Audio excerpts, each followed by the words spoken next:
Vamos falar de outro assunto bem importante dessa semana, que é o julgamento do ex-presidente Jair Bolsonaro? Mas o ministro do Supremo Tribunal Federal, Alexandre de Moraes, determinou a prisão de 3 foragidos condenados pela corte por envolvimento nos atos antidemocráticos de 8 de janeiro de 2023, aqui em Brasília.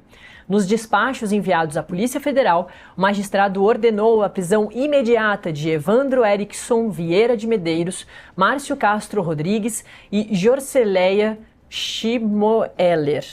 Deve falar de outra forma, mas a gente registra desse jeito. O Evandro e Márcio foram condenados a 2 anos e 5 meses de prisão em regime semiaberto. A Jorgeleia recebeu a pena de 14 anos em regime fechado, imposta pelos ministros do STF. A participação de Jorgeleia foi identificada depois da análise de um vídeo que mostra manifestantes invadindo o Congresso Nacional e também o Supremo Tribunal Federal. Nas imagens, ela aparece acompanhada de outra pessoa e afirma que, abre aspas, "O Brasil é nosso, não é dos petralhas. Tá tudo invadido, tá tudo invadido, tá tudo invadido. E, gente, eu e a Jaeck tá fazendo parte dessa história. Estamos ajudando a invadir os 3 poderes. Tá cheio, bomba, tiro, lá embaixo, mas o Brasil é nosso", fecha aspas, palavras da Jorgeleia, que teve, portanto, a prisão aí pedida pelo ministro Alexandre de Moraes. O Metrópolis não conseguiu localizar a defesa desses réus todos. Conforme mostrou o Metrópolis, há 235 mandados de prisão em aberto expedidos pelo STF. O levantamento da reportagem mostra que, desse total, 234 foram por determinações do ministro Alexandre de Moraes. A gente falou bastante sobre essa questão também. As informações do Departamento de Monitoramento e Fiscalização do Sistema Carcerário e do Sistema de Execução de Medidas Socioeducativas do Conselho Nacional de Justiça reúnem mandados expedidos por todos os tribunais do país.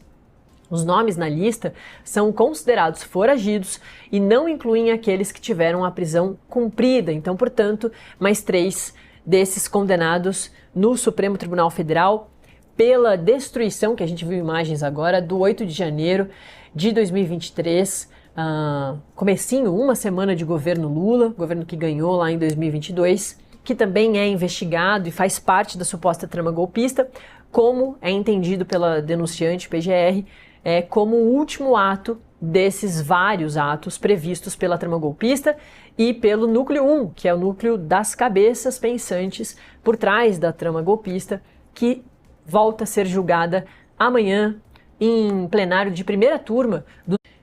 Vamos falar de outro assunto bem importante dessa semana, que é o julgamento do ex-presidente Jair Bolsonaro? Mas o ministro do Supremo Tribunal Federal, Alexandre de Moraes, determinou a prisão de 3 foragidos condenados pela corte por envolvimento nos atos antidemocráticos de 8 de janeiro de 2023, aqui em Brasília. Nos despachos enviados à Polícia Federal, o magistrado ordenou a prisão imediata de Evandro Erickson Vieira de Medeiros, Márcio Castro Rodrigues e Jorceleia Schmoeller. Deve falar de outra forma, mas a gente registra desse jeito. O Evandro e Márcio foram condenados a 2 anos e 5 meses de prisão em regime semiaberto.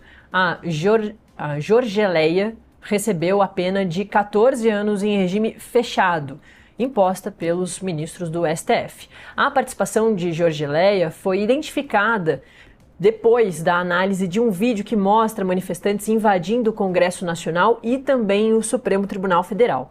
Nas imagens, ela aparece acompanhada de outra pessoa e afirma que, abre aspas, "O Brasil é nosso, não é dos petralhas. Tá tudo invadido, tá tudo invadido, tá tudo invadido. E, gente, eu e a Jaeck tá fazendo parte dessa história.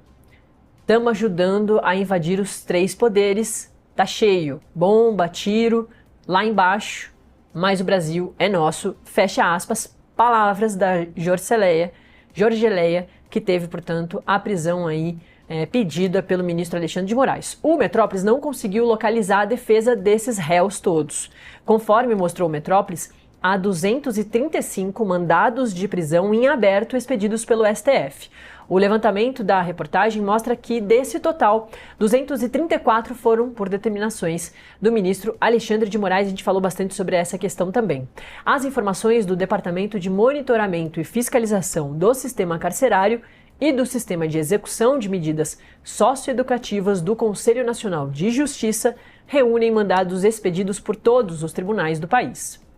Os nomes na lista são considerados foragidos e não incluem aqueles que tiveram a prisão cumprida. Então, portanto, mais 3 desses condenados no Supremo Tribunal Federal pela destruição, que a gente viu imagens agora, do 8 de janeiro de 2023, comecinho, uma semana de governo Lula, governo que ganhou lá em 2022, que também é investigado e faz parte da suposta trama golpista, como é entendido pela denunciante PGR, como o último ato desses vários atos previstos pela trama golpista e pelo núcleo 1, que é o núcleo das cabeças pensantes por trás da trama golpista, que volta a ser julgada amanhã em plenário de primeira turma